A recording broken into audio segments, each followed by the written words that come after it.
presidential candidate of the Labour Party, Peter Obi, has an answer. In this exclusive feature, he shared his vision for the creative industry and why he thinks that he is the best man for the job of Mr. President.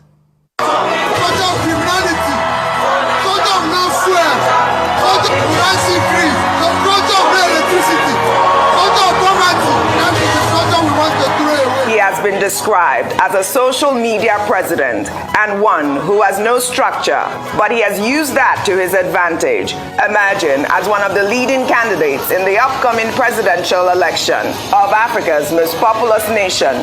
What are his chances? The people of Southeast have had an opportunity of serving Nigeria since independence of Nigeria. Every other section of Nigeria have had the opportunity. If anybody is going to talk to, it's me. But I'm not running because it's the turn of Southeast. I'm running because I'm Peter Obi, who believes that I'm the best candidate for this election. Born in Onitsha in 1961, Peter Gregory Obi has changed the face of politics in Nigeria, utilizing his massive youth following, known as the Obedience, a movement that is seeking a new wave of good governance to disrupt the old order.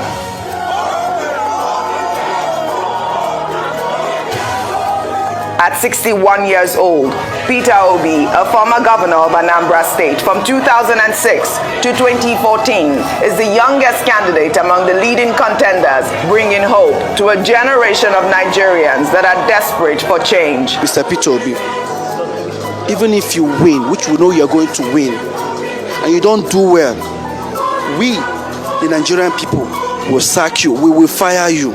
In an interactive session with a select group of entertainers and influencers in Lagos, Nigeria, Peter Obi used the opportunity to engage with the drivers of the Nigerian creative industry. You have opportunity of being part of what we're doing. You have opportunity of creating this. Go and tell your colleagues. It's not about anything. It's not about people dashing you people money. It's not about somebody telling you a story. Most of us who are going to tell you this, you now live in a place where people will tell you Peter Obi is stingy. Yes, stinginess is part of capital formation. Yes. There is a saying. How are you? I'm up there.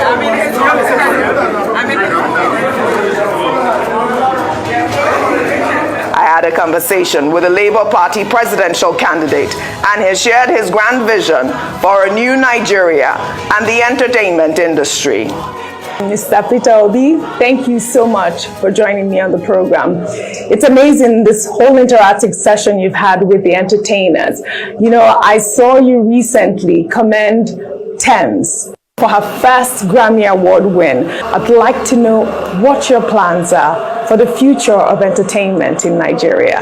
Well, when we talk about the issue of removing Nigeria from consumption to production, it is not just production in terms of what we say we're going to do with agricultural revolution, leading to industrialization, leading to exports, leading to trade and everything. It encompasses every sector, which includes sports, entertainment. These are critical areas we need to develop, where we already have talents that we can scale up, invest more to attract more into that sector. Countries have used sports and entertainment to stabilize, improve their economy, and put their people out of poverty, which in turn reduces criminality. So the entertainment industry, Nigeria is already one of the, what they can call global name in entertainment. Everywhere you go on the continent of Africa, everywhere in the world, people watch Nollywood. Yes. Same thing goes with even our musicians and everything. So it is time to be able to help them to scale up what they're doing and be able to employ more people. Now, when you say, you know, you've always talked about moving Nigeria from consumption to production, How, in concrete terms, do you plan to do this? And what ideology drives this? Is it capitalism or socialism? Well, first is capitalism, I won't say socialism. But they have some socialist content in the sense that what drives it is that today you can't feed yourself. So you use your scarce resources, foreign exchange, to import food. When you have vast uncultivated land, you have vast youth unemployment, which if you invest in agricultural revolution, you will be able to employ more people. Because agriculture is today the greatest contributor to your GDP and the greatest employer of labor. But it's not even doing enough. You need to increase that space because your GDP, your productive activities today is low. So you need to increase that. To increase it, you need to invest in that which is giving you more. And that produce, in order to be able to deal with the entire value chain, moves it to industrialization. Because the raw material for your industry is now being produced.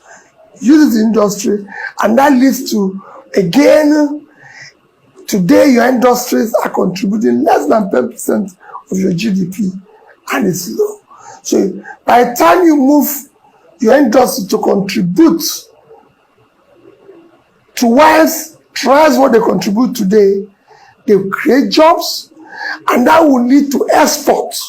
And when it leads to export, you earn more foreign exchange, which will stabilize your currency. So you could see, with agriculture, you feed yourself, you bring down the food inflation, which is your biggest. You have feedstock for your industries, you have exports, which will drive exports. In the end of the day, that's production I'm talking about. And people in the entertainment industry will do the same thing if we invest in them.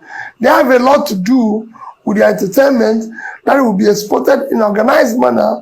Again, you earn foreign exchange from there. Same thing goes with your sports. Imagine so many people participating in sports everywhere, and earning dollars. So it's a win-win. So you have at various times expressed optimism about winning the forthcoming election. One thing I got from that interactive session that we had was the fact that you said that don't think about voting for Peter Obi, think about voting for yourself.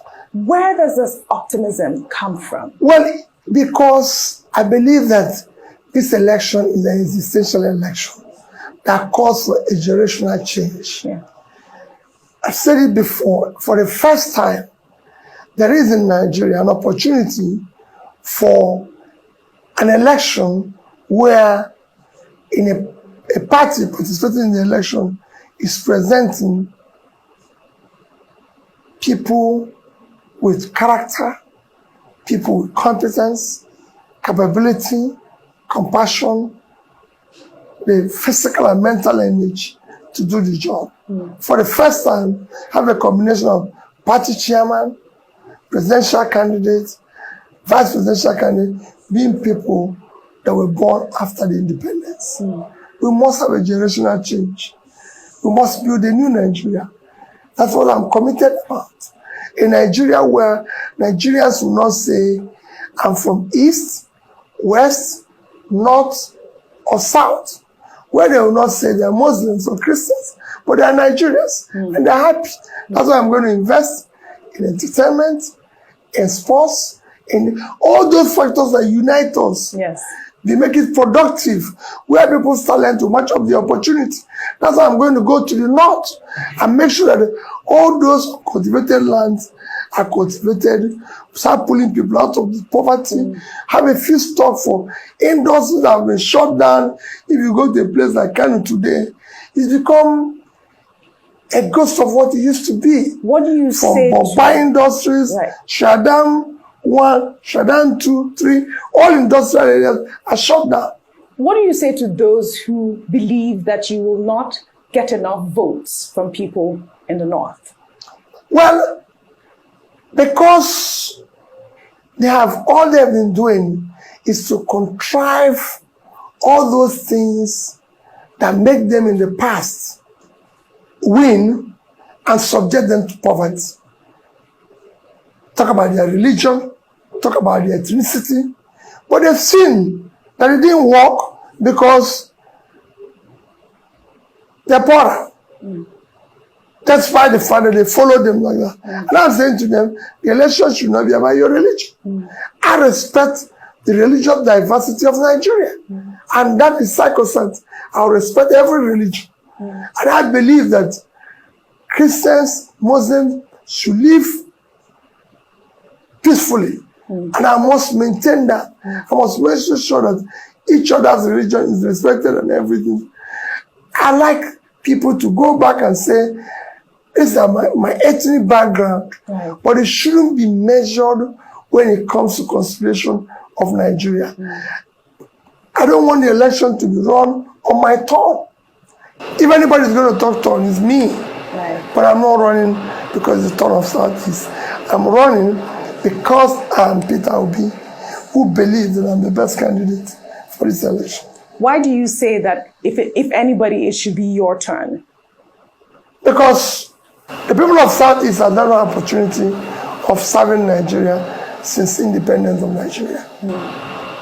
Every other section of Nigeria have had the opportunity, except us.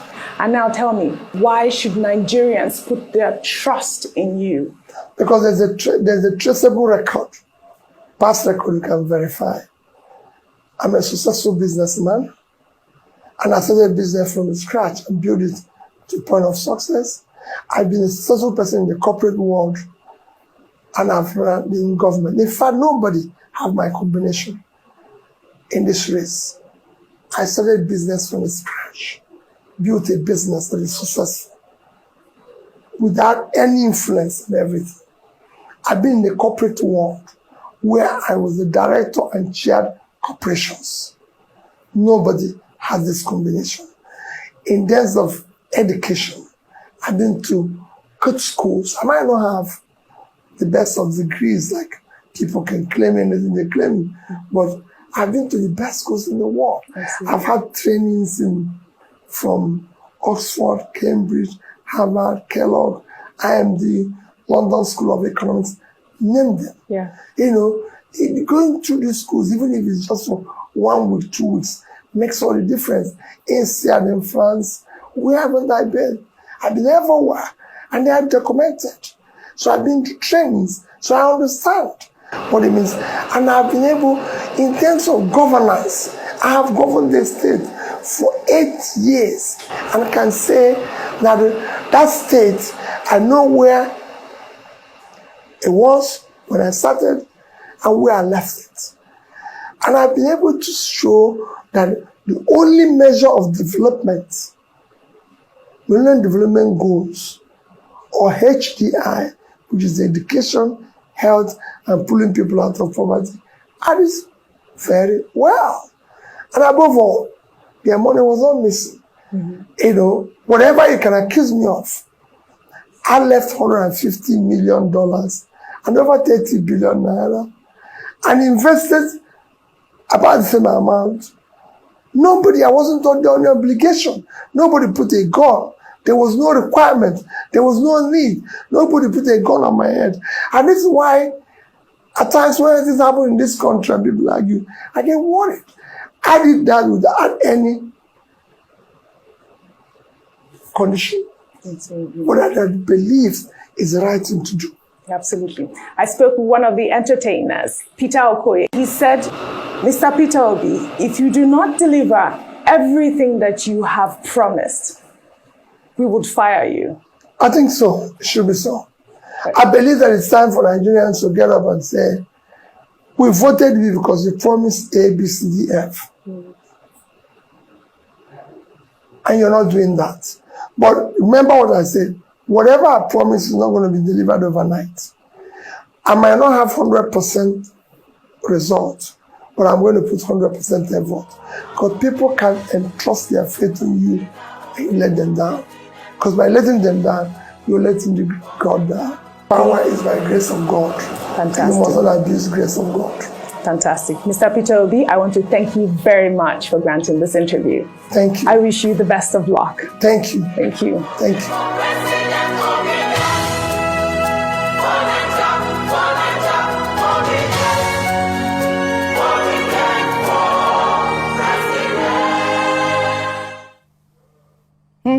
Well, all right, Steve, over to you. What did you think of that? I thought that was brilliant. I thought that you made good use of the short time Yes, very short. with the presidential candidate. But I think I'll comment more on the import of the meeting that he had with the entertainment industry. And I thought that was an incredible opportunity given to him to share his dreams with that important sector of the economy, particularly at a time that he has been described as a mere Nollywood actor. So that was a Nollywood actor speaking with his colleagues in a language I believe that they understood, which is a good thing to do. You will have seen that since the campaign started, practically all the leading candidates have been moving about with entertainers and celebrities, left, right, and center. APC's candidate, Asiwaju Bola Ahmed Tinubu, I think was it yesterday, in Kebbi, said something about Arugungu, that he will return it. I know what Atiku Abubakar has been saying. He has had series of meetings with Nollywood people. So what Mr. Peter Obi did with entertainers was not a surprise. Absolutely. And I like the fact that he spoke about the contribution of that sector to the GDP, to the economy.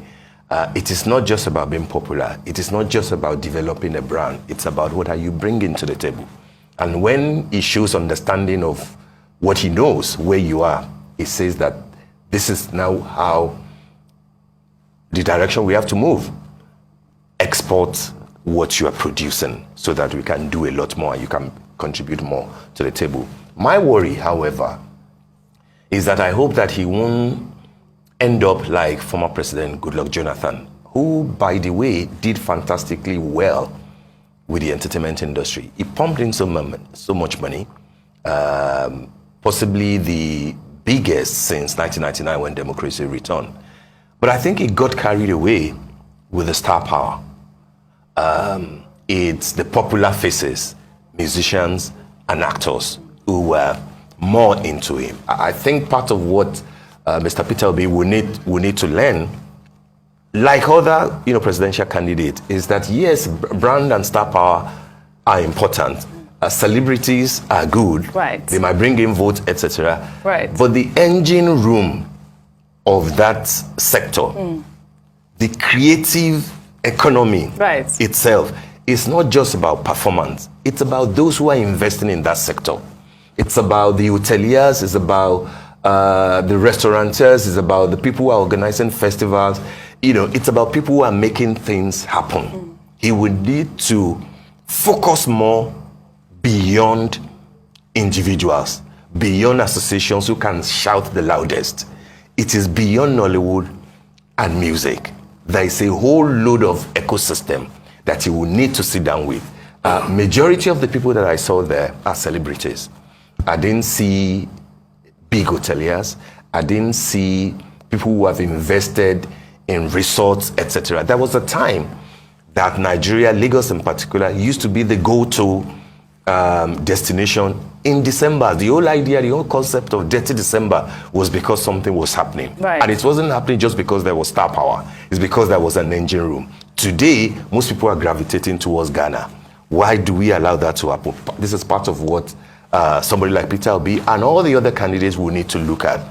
Revive the engine room so that you can make the creative industry. It's beyond entertainment. Entertainment merely defines it. All right, so that gathering was for the entertainment and creative industry, and that is why majority of the people that you saw in that room were entertainers. That's what I'm saying. The creative industry encompasses Well, I think it was entertainers. majorly the entertainers at that point. So let me just clarify that, if I can, or if I am allowed to We will do soon that have as well. somebody who's close to Mr. Peter Obi to speak to, who will but do we will that clarify as well. it. Yeah. But know what I liked about the interview is that he also capitalized on his slogan, which you know, which everybody knows. He wants to move Nigeria from consumption to production. And I like the fact that he highlighted that within the entertainment industry, particular, and the sports industry, and that's what he really wants to do. I also like the fact that he mentioned that famous quote of, you know, if anything, it's my turn.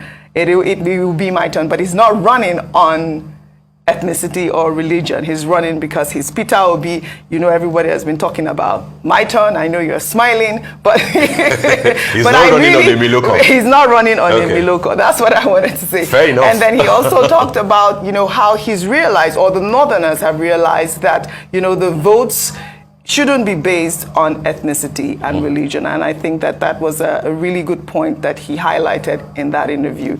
That's my take. That was so good. far. Yeah, that was good. Absolutely.